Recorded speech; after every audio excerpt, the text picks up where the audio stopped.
What's good, everybody? What's good? It is October 17th, 2022, Monday, coming fresh off of a bye week. We love and hate bye weeks, right? We hate them because we don't have our team on the field, but we love them because we know it's needed. They need to rest, need to get healthy. And then also, we can watch some good games around the country and kind of check out the landscape a little more in depth than usual. And that's exactly what a lot of us did, man. But first, I'm going to just briefly put a bow on the Sparty game and kind of, just reiterate my thoughts on that. Listen, man, we came out and handled business like a top five team should. We all know Sparty's not a great team. They tried to play us tough like they usually do, but they just didn't have enough. And we bloodbathed them like I thought we would, as we should. And we looked pretty darn good doing it. So, always glad to get the win on the road in the Big Ten. I don't care who it is, especially in a fashion like that. Of obviously, CJ went off, and our receivers look really, really good. Trey Henderson, before he went down, rushed for 100 and looked good. Offensive line dominated again. So, defense. Only issue is corners and 50-50 balls. Safeties still look really, really good. So overall, really, really good effort. Now, coming off this bye week, the question is who's healthy? Who is ready to come out and play against Iowa? I think that's really the number one thing. Not even the matchup per se, which I will touch on and get into, but who's healthy. And it's not that we need everybody to be healthy, but it'll be good if we have some more health coming out on the field, namely Jackson Smith and Jigba, just because we want to see him. That's our guy. That's our number one receiver in the country in some minds and a lot of minds, and we just haven't seen a lot of them since that injury. So it'll be real dope to see him trot back out on the field in them all scarlet joints against Iowa this Saturday. Also, Jordan Hancock. Jordan Hancock was buzzing all spring, all fall before he got hurt with his performance. And he looked really good in the spring game and stuff like that. And we really need depth at corner, right? Because of our injuries and just transfer portal and just attrition, whatever. So it'll be good to have Hancock back playing well and healthy. So I got my eye on that. I don't know if Day is going to reveal that tomorrow in his presser or not. He may keep that close to the vest until game day or right before game day. For a little bit of gamesmanship. I don't know. We'll see. But I would love for those two to be available for this game and get ready, get their legs under them for the stretch run at Penn State, etc. But also Mayan Williams. Will Mayan Williams be healthy? I'm hearing some different things behind the scenes. The most thing I'm hearing is that it's not that big of a deal. Precautionary, a little banged up, but he'll be fine.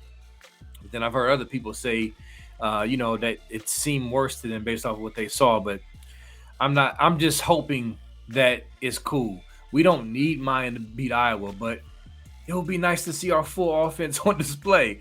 It would be nice to have Trey and Mayan healthy at the same time with Jackson Smith and Jigba, the whole offense. I just want to see it. It's there. I want to see it. Speaking of Iowa, listen, man, I remember the 2017 game. It was the week after the Penn State game, the big emotional comeback win in the shoe. I was in that stadium that day. And it was insane. But before the season in 2017, that Iowa game after Penn State, I called that out as a trap game even before the season started. And unfortunately, it did not disappoint.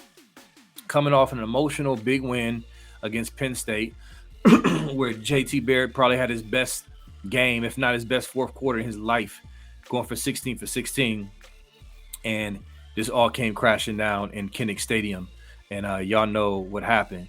So I don't know how many coaches or players actually remember that. I'm sure they're showing film. But as fans, we want that game back. We want to definitely get them back for that whooping they put on us in Kinnick Stadium. And then, of course, coming off the bye week, just being fired up. Our players and coaches sitting around watching college football like we did. Watching the Alabama and Tennessee's and Scum and Penn State games, which I'll get to in a second. Just being chopping up the bit, ready to get back out there and really, remind folk who they are. So with that said, Iowa defensively, statistically wise, they're solid. They're a good defensive team, but I think they are a tad bit overrated. I don't think they have the athletes. They have a good system. They have a good scheme to where they're going to make you methodically move down the field. They're going to take away big plays and they're going to keep everything in front of them and they're going to be opportunistic, try to bait the quarterback into making mistakes. And that's how they try to, choke you out. Now, it's been much more effective in past times when they've had a decent offense, but their offense is, as you know, anybody who is not under a rock is abysmally bad. So I think we have too many athletes. We've had 2 weeks to prepare. We can run the ball and throw the ball. We're going to prove that again this Saturday. And I think this is going to be another bloodbath, y'all. And how suitable is it to have a bloodbath while rocking the bloodbath unis, the all scarlet joints, as I mentioned before? They'll be rocking those. I know some don't like those, but I love them. I think they're real dope. Mainly on the skill position, guys. Listen, the big old linemen, offensive linemen, they don't always look that good in certain unis, but the skill guys look good in them. I wish it was a night game. It looked better at night, but whatever. Big noon kickoff coming with Urban and the crew. So either way, man, I'm ready to see some more Buckeye football, and I think we're going to dominate them. I mean, it is what it is. I just don't think Iowa's a very good football team, mainly on offense, and they're not going to be able to stop us from scoring. And I think maybe they'll get a couple field goals, but I would love to see a big 0 on that board from this defense against that really, really putrid offense. So I'll be back later this week to talk more about the matchup, but that's kind of my thoughts right now. I mean, I expect another bloodbath. It's just simple as that. I've seen enough of Iowa. And I just don't think they can match up for 4 quarters. All right, so let's talk about the state of the Big Ten and what we saw during this bye week. Obviously, Scum and Penn State, that game, we all kind of watched that game. And listen, man, I don't know what it is with Penn State and Scum the past, 10 years or so. Scum has just had their number, man. Like, it don't matter if they're favored. It don't matter. Whoever, whatever, like they've struggled to beat Scum no matter the circumstances. They just had their number, and I can't explain why. And so that did not change on Saturday. I mean, first of all, I looked at James Franklin's record after bye weeks, and I was just baffled at how bad. I think, what was it, 3 and something. It was bad. And I'm like, why are you so bad after bye games? I think we kind of saw that on Saturday. Like, they didn't look well coached. They were sitting in 6-man boxes half the time against a power run team who hasn't proven they can throw downfield with young JJ McCarthy, at the helm. So why are you in 6-man boxes against that power run look? Like, it was driving me crazy during the game. And I'm like, is anybody else not seeing this? Then I saw Jay Book. He tweeted about it. I saw a few others on Twitter who mentioned it. I'm like, okay, cool. I'm not going crazy. Like, what are they doing? Not only that, even when they were in the proper sets to defend that heavy look, their linebackers were just not triggering, just look confused, undisciplined. I mean, it was just weird and goofy. Like, what are y'all doing? So, I don't know. Penn State, James Franklin, they did what they do, man, especially against Scum. It was just really disappointing, just from a fan standpoint, to see a better game. But with that said, listen, Penn State, we know they were not that good before that game. But there's a ton of overreaction, mainly from Scum fans. Obviously, they going, whether it be the September Heisman, September National Championship, one win of the decade, they're going to lose their collective minds. It don't matter what it is. But let's be honest. Let me ask y'all a question. Did y'all really think Penn State, number one, was going to beat Ohio State this year? Would you have put money that they were going to beat Scum? Were you really convinced that Penn State was a contender, a real contender to win the Big Ten this year or go to the playoffs? I'm assuming the collective answer is no, because they're just an average team. Yeah, they went into Auburn and beat them. That was impressive kind of at the moment, but we know Auburn is not a good team. They're not. They're a bad SEC team. They squeaked by Purdue in the first game of the year, which I watched, which I thought Purdue probably should have won that game. They really struggle with a bad Northwestern team. Clifford is just not, he's just not it, man. Clifford is not it. He hasn't been it. Their offensive line is still very mediocre. Their D line is undersized. Outside of Mustafa, I think the numbers was like they averaged what was it, 260, 270? I mean, it was just a bad matchup. Listen, good win, Scum. Scum is a good football team. Okay? It's a lot of football to be played. I see a lot of Ohio State fans wringing their hands and nervous. Man, this Scum is really good. They're a good team. They're a good football team. They beat Penn State. Penn State's not that good. In fact, they beat Penn State often and a lot. That's what they do. So we're going to see. The beautiful thing is we're in the same conference. We play common opponents. We got Iowa coming up. Then we got Penn State coming up at Penn State. So we're gonna see. But the bottom line is this. Everything is sizing up to be a big top 5 matchup on November 26th, which I cannot wait for. I'm tired of talking. I'm tired of hearing about it. I'm ready for that. But that's down the line. So you got Ohio State, Scum in the East, and you got Illinois in the West. That's pretty much the Big Ten as far as, being able to take them seriously. I think Illinois is pretty much a shoe-in to represent the West. Also, I didn't really realize until recently, the past couple of weeks, that they play Scum the week before they play us. So that might be interesting as well. But, yeah, Burt Bielema got Illinois playing well, man. I mean, he's a good coach. I don't like the dude, never have. He's kind of a prick, excuse my language, but he's a good coach. You got to give it to him. So anyway, let's move on to the national landscape. Alabama, Tennessee, and a lot of overreaction from that as well. Listen, man, that's what college football fans, fans in general, like to do. They try to overreact, they do overreact. But that's something I try to keep in check with the overreactions, positively or negatively. But listen, it was a great game. Alabama, Tennessee was a fun game to watch. The defenses were not great. They haven't been great, especially in the secondary all year. Alabama's secondary, people try to talk about our secondary, but Alabama nor Tennessee's secondary has been really, really good this year. You know what I mean? And it showed. 52-49. If that wasn't the Big Ten or any other conference, it would be, oh my God, trash defenses. I'm not hearing much of that. I'm hearing, SEC slugfest shootout, yeah. Guess that's my Yosemite Sam accent. But anyway, so Hooker, really good athlete, really good quarterback for that Vols team. They're definitely a solid team. Tennessee has a good team this year, but we're going to see if they have a great team. I'm not quite sure. We'll see. It's a lot of football to be played yet.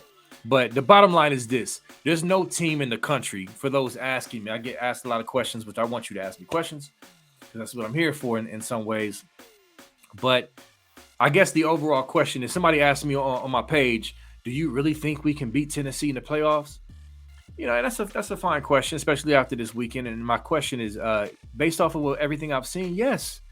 There's no team in the country right now that scares me. There's no dominant, oh my God, how do you beat this team out there? There's not. So even with our perceived flaws, I think we match up really well with any of these teams, because I don't believe any of these teams can stop our offense. And we have a much improved defense this year. You haters can say, oh, you haven't played anybody. Okay, we didn't. You can say we didn't play anybody last year up until this point, and we were 98th in total defense and another trash number in scoring defense. So against similar competition, right now 5th in total defense, 10th in scoring defense. So the improvement is clearly there. We can see with our eyeballs as we watch this team. The linebackers have improved. The defensive line is getting a push. Our safeties are playing really well. Our corners have not been trash. They just haven't been great, and they need to be better. But overall, the defense has vastly improved. Starting with the linebacker position, Tommy Eichenberg and Chambers are playing out of their minds. They're triggering. They're there. They're tackling well. Like, that was really the biggest issue outside of safety last year. So you can't tell me this defense has not improved. They're going to show and prove that down the line as they keep playing teams, for you non-believers, which is cool. but it's going to happen. You're going to see. So with this elite offense that we have, partnered with this much improved defense that has, full of talent, that's only going to get better, we are certainly in position to challenge any of these teams on the field, period. So that's my answer. Until proven otherwise, that is what our eyeballs should tell us. So, but yeah, you got the rankings coming out November 1st, the college football playoff rankings November 1st. That's when it really starts to matter. Even at that point, it really doesn't settle things, but it just shows you, okay, this is what the committee thinks. Right now, these AP coaches, I don't care. It's fun to talk about, I guess. I don't care about being number one right now. As long as the committee places us where, we're in a good position, and I believe they will. I believe their eyeballs will also see that we're a top 5, top 14. So that's all that really matters at this point, y'all, as far as the rankings.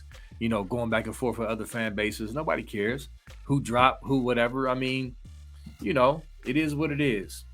So also USC got knocked off by Utah,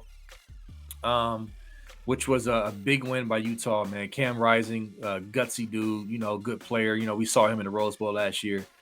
They knocked him off, man. So we'll see how far they or where they're ranked on November 1st as well with that loss. And yeah, man, a lot of fun, man. It's a lot of football yet to be played.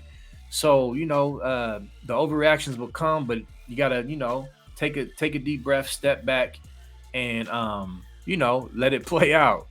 But one thing I want to mention with Jim Knowles, I love Jim Knowles. He mentioned in the last press conference, he was asked about holding stuff back defensively. And he basically said, I'm paraphrasing, absolutely, he has stuff that he has not showed yet, which just brings a smile to my face. Because listen, y'all, I think a lot of our fans, when they complain about our defense, forget how abysmal our defense was. And even the Buckeye haters, don't realize how bad our coaching was last year in the scheme. It was really, really bad, y'all. So the fact that we actually have a competent, smart, proven defensive coordinator who knows what he's doing and has shown that he can adjust in game is just, it's just a beautiful thing. So, I got the Birdman hand rub cracking off after Knowles said he got some stuff that he gonna put out there. So I'm very confident he'll have some packages and stuff ready down the line, especially for Scum and what they like to do with that heavy run look, pulling pretty much the whole line, to get off that run play that they like to run. So I can't wait, man. I can't wait. Appreciate y'all. Make sure y'all subscribe to Buckeye Scoop. Like this video, share. Shout out to all the Scoop posters, on Ask the Insiders. Appreciate y'all, and go Bucks.